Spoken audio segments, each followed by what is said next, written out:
Hey everyone, welcome back to Super Mario Odyssey. I was getting mauled by Goombas and then I got out of that situation just fine and dandy. There's 2 more episodes in the pipeline after this one where I'll be recording more of the footage. Which is, I guess, part of the problem, or not problem, but learning curve of trying to use new software is that these things get tripped up because for the Elgato game capture, it does the recording of the game and the recording of the commentary as 2 separate buttons. So I'm used to Obs where you just hit the start recording button and it captures everything, which I guess right now, on a meta sense, I use the Elgato game capture to record, you know, Mario Odyssey, but now I'm going over Obs and just recording my voice. So there you have it, and I'm going to review it. So the ways I'm making my mistakes have made a lot more work for myself, but that's okay. This is actually interesting too because I don't think this will ever become the norm, and I think that's what I was trying to say last episode when I was like, hey, if you guys like the episodes about the commentary, I think what I really want to say is that if you guys enjoy the gameplay footage with the commentary over it, then let me know, because again, I don't know many people who do the footage first and then commentate over it, unless it's very, like, for a specific purpose, right? If you're doing, say, like, an analysis video, or like, a lot of the heavy editings involves.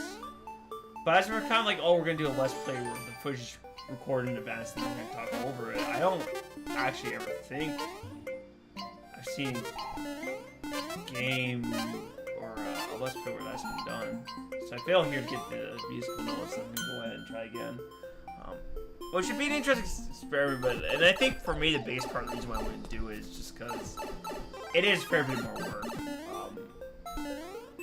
Because now, normally what I do is, maybe I should admit to this, is that usually when I record videos, like, at least my Let's Plays, my style is very minimalist, so I don't do any editing. I do a very small amount of editing. So like, what I'll do is I'll trim the beginning of the video, because like, I'll be like, okay, 3, 2, 1, let's go, and then I'll start recording. I trimmed that out, but then after that, that's about all I do. Which you might be saying, oh, like, you should edit your videos a little bit more. I mean, I could, but the problem is, I think, for YouTube and a lot of other creative works, is there's no upper limit to how much work you could put into it, right? Because I think in some senses, your work is never done. Like, I think George Lucas, said this. Well, I don't know if it was George Lucas who said this. Basically, I heard this quote where someone said that films are never finished, but you can always like touch them up. Which I guess George Lucas comes to mind for that, because you think like the Star Wars series, like episodes 4, 5, 6, like he always went back and kept remastering them. Like he never let this one alone. And I think the same could be said, you know, if I did like a Let's Play. I was like, oh yeah, I could put more editing in there. I think you could go crazy by trying to figure out how much editing you could be putting into it. Whereas right now it sounds like I'm making excuses, which I think for this, like, yes, I probably am, because I want to be as lazy as possible. But when I do like my highlight videos, sometimes I have to stop myself because I'm like, okay, I can do this, or I can do this. And sometimes, like, as the creator of the said video, I might notice the changes that I've done or the work I put into it, but sometimes, like, it won't be noticeable to the audience. And I think at that point you're putting in too much work, and for the most part,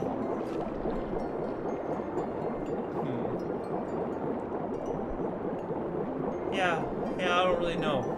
So there you have it. I guess some more analysis about what I do. I feel like I talk about YouTube a lot, but that's really about my, I mean, it's what I do a lot, right? So I think it makes sense that that's what I talk about. Though, I think what makes going on tangents so interesting is that you can, if you're pretty worldly and have a lot of experiences, you can talk about those experiences. Which makes it interesting because not everyone would have those experiences. Like, for example, if I said, oh yeah, I went down to Africa and I started wrestling with crocodiles, I'm not even sure which crocodiles in Africa, so please don't hurt me if that's not the case.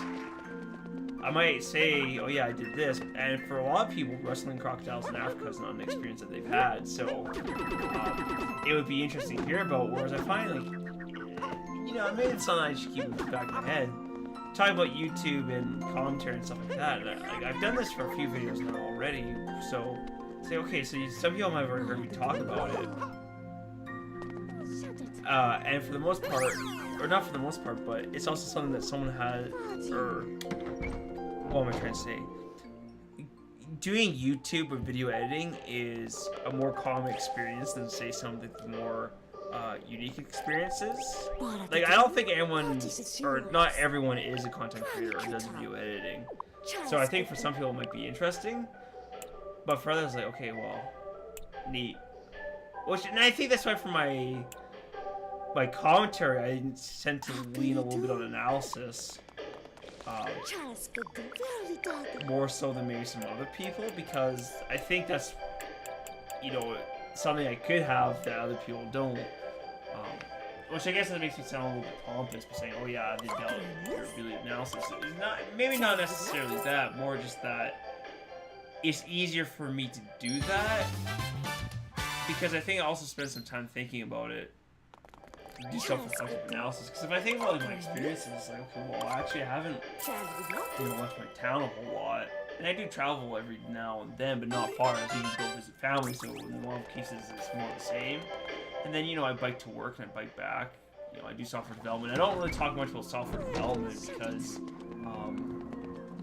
again, I think some people either get it or you don't as far as software development.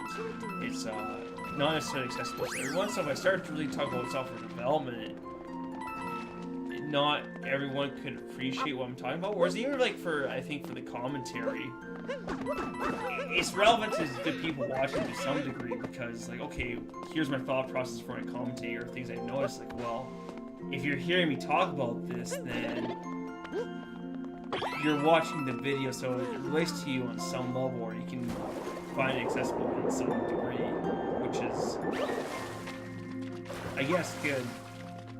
Because, you know, if I say, oh yeah, so for computer programming, I did like this for loop or an if statement, you know, I think a fair number of people would be able to understand what I'm talking about. And I could really, like, you know, break it down for those who didn't have any computer programming experience. But I don't know if that's would be entertaining. I mean, on one hand, I think it could be entertaining if, like, that's just, like, how I worked into my brand. It's like, okay, well, Frudgey's talking about this stuff again. He's one of the few people who does this as, I guess, part of his style. It's like, okay. But on the other hand, too, is like, people watch these videos presumably to be entertained. So, you know, you want to try and find entertaining commentary. And I think this is something, like, when I first started, I didn't think much about. I was like, okay, I just want to go on tangents, regardless of how good I think they are. Like, talking about anything not really for the game is always good, but then it's like, okay. Maybe sometimes we need to stop that tangent if it's not going anywhere. Like, oh yeah, like, we're going to talk about the dirt in the ground. Because the dirt in the ground is a really fascinating thing. It's like, how much history is in the dirt in the ground? It's like, okay, well, you know, it might be an interesting tangent. Like, maybe I can force it, but if I really go deep into it.